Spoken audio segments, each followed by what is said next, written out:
കേരളത്തിലെ 99% ആൾക്കാരും current bill കയ്യിൽ കിട്ടിക്കഴിഞ്ഞാൽ ആദ്യം നോക്കുന്നത് തന്റെ എമൗണ്ടാ. എന്തിനാ? കഴിഞ്ഞ മാസത്തേക്കാൾ ഈ മാസം കുറവാണോ എന്ന് അറിയാം. ഇത് തന്നെ സുഹൃത്തെ ഞാനും നിങ്ങളും ചെയ്യുന്നത്. ഈ മാസം കേരളത്തിലെ മുഴുവൻ കൺസ്യൂമേഴ്സിനും നിങ്ങൾ ബില്ലെടുത്ത് നോക്കിയാൽ അറിയാം, ACD എന്ന് പറഞ്ഞ് നമ്മൾ അറിയാതെ, എന്തിനാണെന്നറിയാതെ, എന്ത് മാനദണ്ഡത്തിലാണ് കൂട്ടിയത് എന്നറിയാതെ 100 കണക്കിന് രൂപ കൂട്ടിയിട്ടുണ്ട്. സുഹൃത്തെ, നിങ്ങളുടെ ബില്ലിലും കൂട്ടിയിട്ടുണ്ട്. പെട്ടെന്ന് പോയി ബില്ലെടുത്തോണ്ട് വന്നോ, എന്നിട്ട് ഞാൻ ഈ പറയുന്ന കാര്യങ്ങളെല്ലാം ഒന്ന് ചെക്ക് ചെയ്തു. എന്റെ കയ്യിലിരിക്കുന്ന ബില്ലിന്റെ ഓരോ പിരിവും ഞാനിപ്പം വായിക്കാം. എനർജി ചാർജ് എന്ന് വെച്ചാൽ ഊർജം. നമ്മുടെ ഇലക്ട്രിസിറ്റിയിൽ നിന്ന് നമുക്ക് തരുന്ന എനർജിയുടെ ചാർജ് 1594 രൂപ 45 പൈസ. ഇതാണ് എന്റെ കയ്യിലിരിക്കുന്ന കറണ്ട് ബില്ലിന്റെ കൺസ്യൂമർ ഉപയോഗിച്ച ചാർജ്. അയാളുടെ ബില്ല് എത്രയാണെന്ന് അറിയാമോ? 2722 രൂപ. 1200 രൂപ കൂടുതലാണ്. സംഭവം മനസ്സിലായി. ഇപ്പൊ നമ്മൾ കടയിൽ നിന്ന് 5 കിലോ അരി മേടിക്കുന്നു. 1 കിലോ അരിക്ക് 50 രൂപയാണെന്നുണ്ടെങ്കിൽ 5 കിലോ അരിക്ക് 250 രൂപ കൊടുത്താൽ പോരെ? 250 അല്ല, ഇതിന്റെ കൂടെ 500 രൂപയും കൂടെ വേണം എന്ന് പറഞ്ഞാലോ? അതെന്തിനാണെന്ന് നമ്മൾ ചോദിക്കും അല്ലേ? നമ്മൾ എപ്പോഴെങ്കിലും KCBയിൽ ഇങ്ങനെ ചോദിച്ചിട്ടുണ്ടോ? ഞാനും നിങ്ങളും ഉൾപ്പെടെ എല്ലാവരും ലാസ്റ്റ് ഡേറ്റിൽ ഫീസ് ഊരുമെന്ന് പേടിച്ച് അടച്ചുകൊണ്ടിരിക്കുവല്ലേ? ഈ സുഹൃത്തിന്റെ 1594 രൂപ 45 പൈസ എനർജി ചാർജ് ഉണ്ടായിട്ട് പുള്ളിക്ക് കിട്ടിയിരിക്കുന്ന ബില്ല് 2722 രൂപ. 1200 രൂപ അധികമായി പിടിച്ചിട്ടുണ്ട്. എന്തിന്? ഇനിയിപ്പോ എന്തിനാണ് പിടിച്ചതെന്ന് ഞാൻ പറഞ്ഞത്. ഇനി ഡ്യൂട്ടി, അതിന്റെ ഡ്യൂട്ടി 10%. അത് 159 രൂപ 45 പൈസ. തീർന്നില്ല, അടുത്തത് കേൾക്കണം. അടുത്ത ഫ്യൂവൽ ചാർജ് 31 രൂപ 51 പൈസ. എന്ത് ഫ്യൂവൽ ചാർജ്?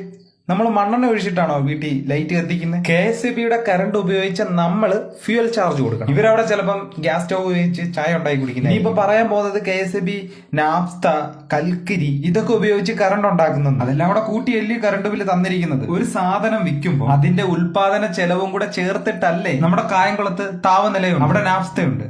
നാഫ്ത മേടിച്ചതിന്റെ ചെലവാണ്.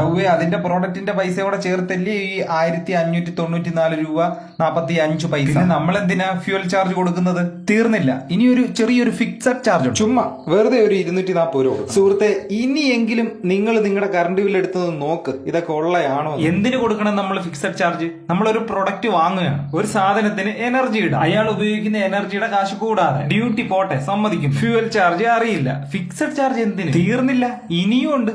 മീറ്റർ റെന്റ് 12 രൂപ. ഓർക്കുന്നുണ്ടോ? ഈ മീറ്റർ ആരുടെയാന്ന്?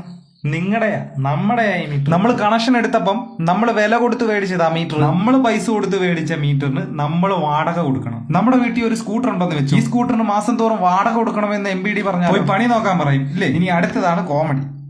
നമ്മൾ കാശ് കൊടുത്ത് മേടിച്ച് നമ്മൾ മാസം തോറും റെന്റും കൊടുത്ത് ഇനി അതിന് നമ്മൾ GSTയും കൂടെ കൊടുക്കണം. മീറ്റർ മേടിക്കാൻ നേരത്തെ ഒരു GST ഉണ്ട്. ഇത് കൂടാതെ എല്ലാ മാസവും നമ്മൾ മീറ്ററിന് റെന്റും കൊടുക്കണം. ഇത് കൂടാതെ നമ്മൾ എല്ലാ മാസവും മീറ്ററിന് GSTയും കൂടെ കൊടുക്കണം. എത്ര രൂപയെന്നറിയാമോ? 2 രൂപ 16 പൈസ. ഇനി അടുത്തയാണ് ഓട്ടോ റിക്കവറി. എന്തിനാണെന്ന് വെച്ച് കഴിഞ്ഞാൽ എനിക്കറിയത്തില്ല. സ്വമേധയാ റിക്കവർ ചെയ്യുന്ന ഒരു തുക. ഓട്ടോ റിക്കവറി എന്ന് പറഞ്ഞ് പിടിച്ചിരിക്കുന്നത് 35 രൂപ 10 പൈസ. ചിലപ്പോൾ KCB നിങ്ങളുടെ അക്കൗണ്ടിലോട്ട് ചിലപ്പോൾ കുറച്ച് പൈസ തന്നിട്ട് അത് തിരിച്ചു പിടിക്കുന്നേ. ഓട്ടോമാറ്റിക് ആയിട്ട് റിക്കവർ ചെയ്യുകയാണ് 35 രൂപ 10 പൈസ. തീർന്നില്ല, ഇനി ഇതെല്ലാം കൂടെ ഒന്ന് വട്ടം എത്തിക്കണ്ടേ? അതിനാണ് റൗണ്ട് ഓഫ്. അതായത് 30 രൂപ 95 പൈസ ആണെന്നുണ്ടെങ്കിൽ 5 കൂടെ കൂട്ടി 40 രൂപ ആക്കുന്നത് പോലെ ഇതെല്ലാം കൂടെ ഒന്ന് റൗണ്ട് ആക്കിയിട്ട് ഒരു 25 പൈസ. ഈ 25 പൈസ കേരളത്തിലെ 1 കോടി വീട്ടിൽ നിന്നൊന്ന് കൂട്ടി നോക്കും. എന്തുവാണ് ഈ കൊച്ചു കേരളത്തിൽ നടക്കുന്നത്? അങ്ങനെ 1594 രൂപയുടെ കറണ്ട് ഉപയോഗിച്ച സഹോദരൻ 2075 രൂപ അടയ്ക്കണം.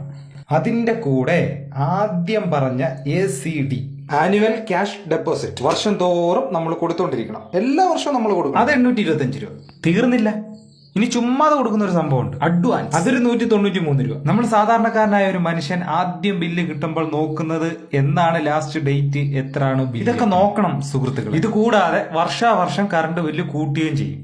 എന്തായാലും തീർന്നില്ല, പോകാൻ വരട്ടെ. ഇനി ഒരു സംഭവം കൂടെ ഉണ്ട്, സർചാർജ്. അതൊരു 15 രൂപ. അങ്ങനെയാണ് 1594 രൂപ 45 പൈസയുടെ കറണ്ട് ഉപയോഗിച്ച ആള്